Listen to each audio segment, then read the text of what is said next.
మాలల ఓట్లతో గద్దెనెక్కిన కాంగ్రెస్ ప్రభుత్వం మాలలను విస్మరిస్తోందని నేషనల్ అంబేద్కర్ సేవ మాల మహానాడు నేతలు ఆరోపించారు. ఎస్సీ వర్గీకరణ వల్ల మాలలకు తీవ్ర అన్యాయం జరుగుతుందని వారు ఆవేదన వ్యక్తం చేశారు. హైదరాబాద్ హైదర్గూడలోని ఎన్ఎస్ఎస్ లో నేషనల్ అంబేద్కర్ సేవ జాతీయ అధ్యక్షుడు మన్ని శ్రీధర్ రావు, మాల మహానాడు జాతీయ అధ్యక్షుడు డాక్టర్ పబ్బతి శ్రీకృష్ణ మాట్లాడుతూ గ్రూప్ 3లో ఉన్న 26 కులాలకు రోస్టర్ పాయింట్ ను 16గా నిర్ణయించడం రాజ్యాంగ విరుద్ధమని పేర్కొన్నారు. తెలంగాణ ప్రభుత్వం మాలలను విద్య, ఉద్యోగాలు, రాజకీయ ప్రాతినిధ్యానికి దూరం చేసే విధంగా చట్టాన్ని అమలు చేస్తుందని విమర్శించారు.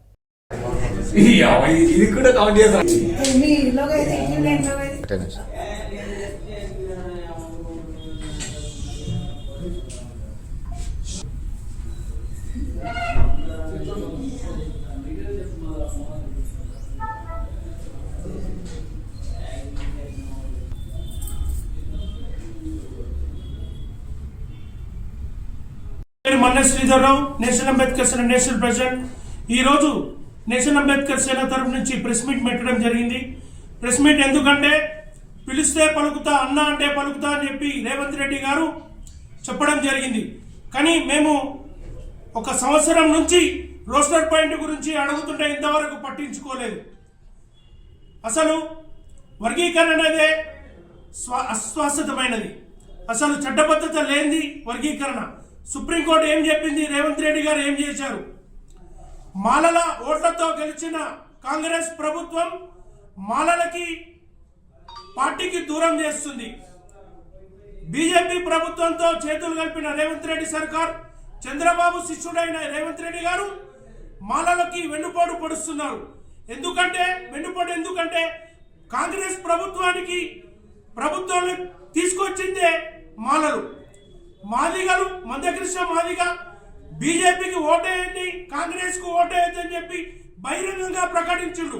కానీ ఈ రోజు రేవంత్ రెడ్డి సర్కారు మందకృష్ణకు కౌగిలించుకుంటుంది, మాలలకి దూరం పెడుతుంది. నేను మాలల తరఫున అడుగుతున్నా, ఇది ఎక్కడి న్యాయం? అంటే ఓటు వేయకన్నోళ్లకు ఒక న్యాయం, ఓటు వేసినందుకు ఒక న్యాయమా? నేను సూటిగా రేవంత్ రెడ్డి గారి సర్కార్కి ఒకటే చెప్తున్నా, మీరు కేబినెట్ సమావేశం పెట్టి మాలలకు విద్యా ఉపాధి పరంగా చాలా అన్యాయం జరుగుతుంది రోస్టర్ పాయింట్ వల్ల.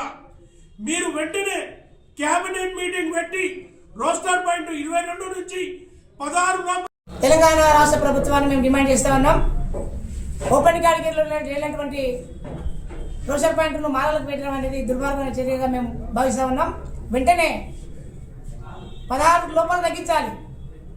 గ్రూప్ 3 ఉన్నటువంటి ఏదైతే 26 కులాలు ఉన్నాయో 26 కులాలకు 16 కంటే తగ్గిస్తే మంచిది. లేదంటే రాజ్యాంగ ప్రకారంగా ఓటు ద్వారా కాంగ్రెస్ పార్టీకి బుద్ధి చెప్తామని చెప్పి తెలియజేస్తా ఉన్నాం. తర్వాత నిన్న మరి ఇంతమంది మాలలు ఉన్నారు, అంటే డిప్యూటీ సీఎం ఉన్నారు, మీ మంత్రులు ఉన్నారు, మాలలు ఎమ్మెల్యేలుగా ఉన్నారు.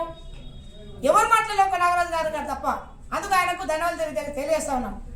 ముఖ్యమంత్రి వైఖరి మార్చుకోకపోతే ఖచ్చితంగా రేపు రాబోయే లోకల్ ఎలక్షన్స్ లో తగిన బుద్ధి చెప్పడానికి వాళ్ళు సిద్ధంగా ఉన్నారు. కనుక ఇది అసాధ్యమైన, అది అన్కాన్స్టిట్యూషన్, అన్డెమోక్రసీ ఆయన చేసిన విధానం. కాబట్టి దాన్ని ఖచ్చితంగా ఆయన మార్చుకోవాలి, ఆయన వైఖరి మార్చుకోవాలి. అందరినీ అత్యవసరం మీటింగ్ పెట్టి వితిన్ వీక్ లోపల, వితిన్ 10 days లోపల కనుక ఆయన వర్గీకరణ మీద ఒక స్పష్టమైనటువంటి విధానాన్ని కొనసాగించకపోతే, అట్లా నిజం పెట్టకపోతే ఖచ్చితంగా మేము అండర్స్టాండ్ చేస్తాం. రెండవది, రాబోయే స్థానిక ఎలక్షన్లో కాంగ్రెస్ పార్టీ బుద్ధి చెప్తాం.